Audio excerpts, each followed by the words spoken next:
Okay, dito na tayo sa Tagum Project mga kamukil. Grabe yung lindol, no? So, Mindanao lang siguro yung lumilindol, no? Buong Mindanao. Sa General Santos City po, may mga nagkukulaps talaga ng mga building. So, mamaya i-monitor pa natin yung ating mga ginawang bahay kung sa loob ng 24 hours walang mag-contact sa atin. Ibig sabihin, okay yung ating mga ginagawa, especially sa mga 3 stories, 2 stories na ginagawa natin, no? So, malalaman natin yan mamaya within 24 hours. So, sa pagkangayon, nandito ako sa bago kong project mga kamukil, na kung saan ito po'y paupahan ng mga kwarto-kwarto. Nagkakaroon ito ng 10 kwarto. Meron tayong 20 pieces na pintuan dito na ginagawa. Kasi nagkakaroon siya ng 20 pieces na pintuan kasi 10 pintuan sa mga main door, solid door, 10 pintuan din sa mga CR. Bawat kwarto mayroong CR. So, ito na. Bukas mga kamukil, may magpapalitada na dito na i-assign ko. So, hinihintay ko lang yan. May mga bago akong kinuhang kasama kasi meron akong 2 kasama dito. On off yung duty nila. Ayaw ko po ng ganun, no? Maapektuhan yung aking trabaho. Especially ganito, hinahabol to na makapag-operate ka agad. Kahit na medyo madalian yung ating trabaho, sinisiguro ko pa rin mga kamukil nandyan sa ayos yung ating pagkatrabaho. Okay, pagdating ko dito kanina mga kamukil, agad ako nagkakasa ng sanitary, no? Mga daluyan to ng tubig mula sa ating lababo. Yan, dito ko lahat pinapadaan. Both side po ito. Nakikita nyo yung partition dyan, 2 kwarto, no? Sa kabila nyan, yan, pasok tayo dito.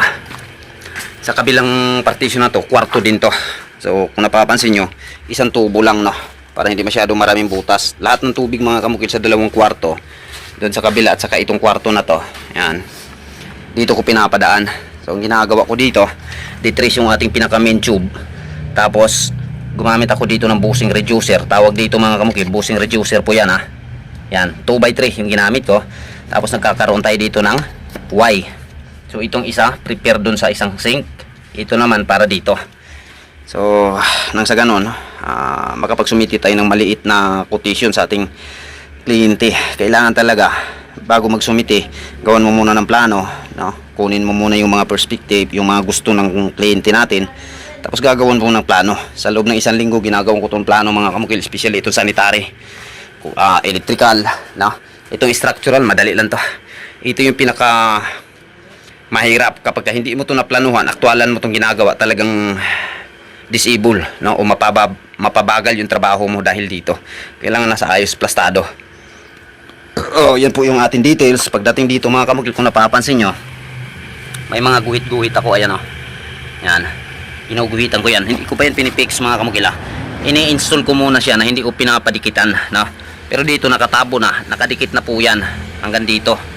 Hanggang dito may elbow. Ito hindi pa to nakadikit, no? Hindi pa natin to nalagyan ng PVC cement o PVC sealant.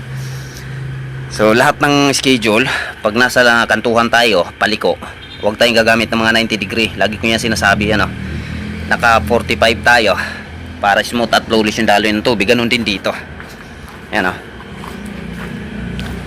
so ito, kulang pa to, ipapapara pa to. Kung napapansin nyo yung mga guhit natin, mamaya pagbalik natin yan, i-dismantle natin to. Pagkatapos i-install na natin, nalagyan natin ng pandikit. Sundan na lang natin yung mga guhit-guhit na yan. Ayan, may mga guhit siya. So papunta yan dito mga kamukil. Yan, kikita nyo yung tubo na yan, kasi magkakaroon pa ng CR dito. Ito yung panlimang CR, 5 kwarto to dito. So kung bibilangin natin, yan, napapansin nyo, nakapagkabit na kami ng hamba. Ayan, mula dito, 1, 2, 3, 4, 5. So 5 CR. Itong 2 na tong kwarto na to, na sanitaryhan ko na to. Kaya kung nakikita nyo, nakatabo na siya. Dito yung bagsak nito mga kamukil, nandyan yung kanal, na. So pwede namang gawin ko mga kamukil, bawat tapat ng CR, diretsuhan na yung tubo, no? Diretsuhan na yung tubo. So ang iniisip ko kasi, mapalaki, maraming materials yung kakailanganin ko. Bawat dulo kasi magkakaroon tayo ng pit trap. So 5 kwarto, kung diretsuhan yung tubo nito, 5 pit trap din yung magagasto sa side na to, no? So ginawa ko siya 2 yung magiging pit trap nya. Ito siya, combine siya mga kamukil, mula dito papunta dito, isang tubo siya. Yan, dito nag ano naman tayo, cross cut na naman tayo. Importante yung mga pagku-cross cut natin, yung elbow natin, panatiliin natin smooth at flawless yung takbo ng tubig, no? Huwag gagamit ng 90 degree kapag ganito. O dito yung tama niyan mga kamukil, mula doon, yan, dito yung tama niya. So hinahabol ko dito mga kamukil, mapaliit yung materials natin. Pangalawa, hindi puno ng butas itong kanal na to, no? So pagka mapupuno kasi ng butas, lang butas papadaan natin dito kapag halimbawa straight na siya, lima, masisira yung pinakakanal. So sa ganitong paraan, 2 butas lang yung ginagawa ko, and then 2 pit trap lang yung malalagay natin dito. Dito na natin sa mismong kanal talaga ilalagay yung pit trap, no? Huwag na dito sa ibabaon pa natin. Dito na.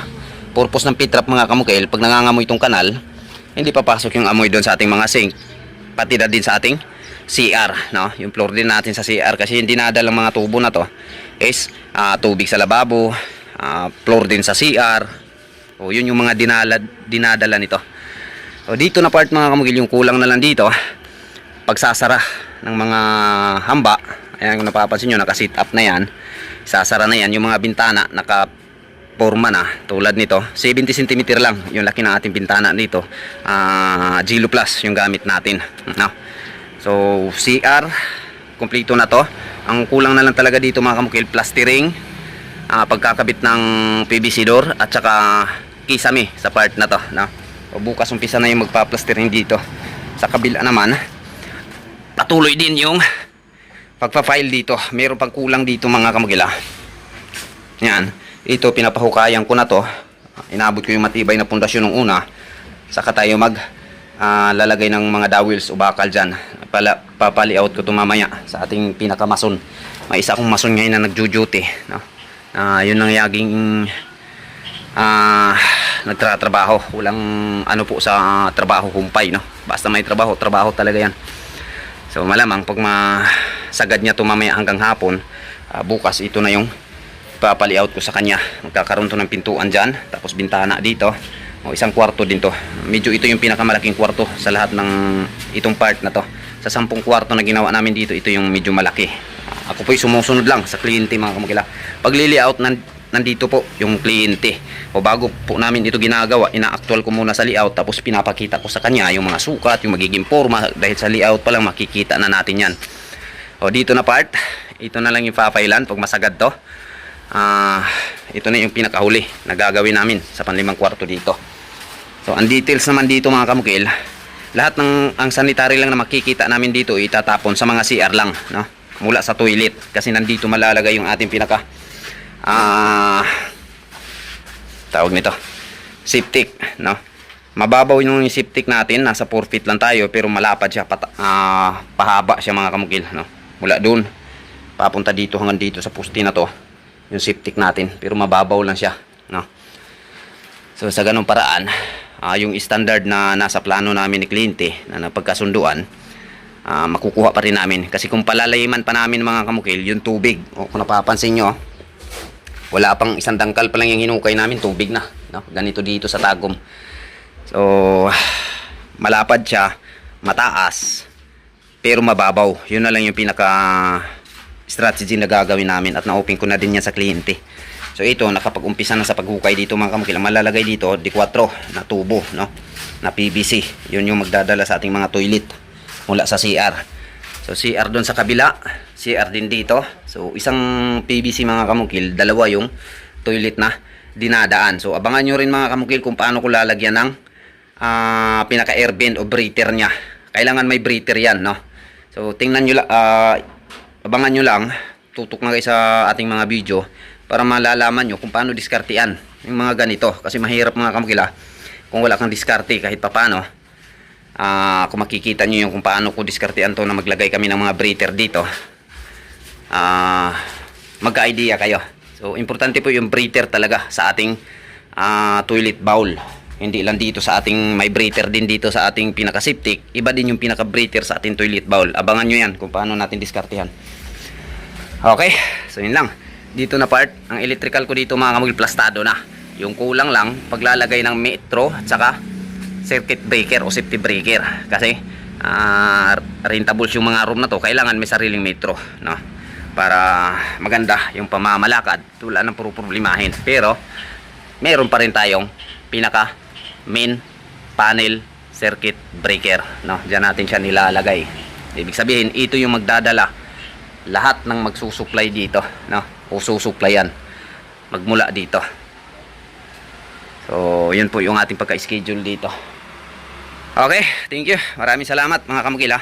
So, stay tuned lang lagi sa ating mga video mga kamukil. Ito po si Mongkil Tutorials, Mongkil Builders and Tutorial. Thank you.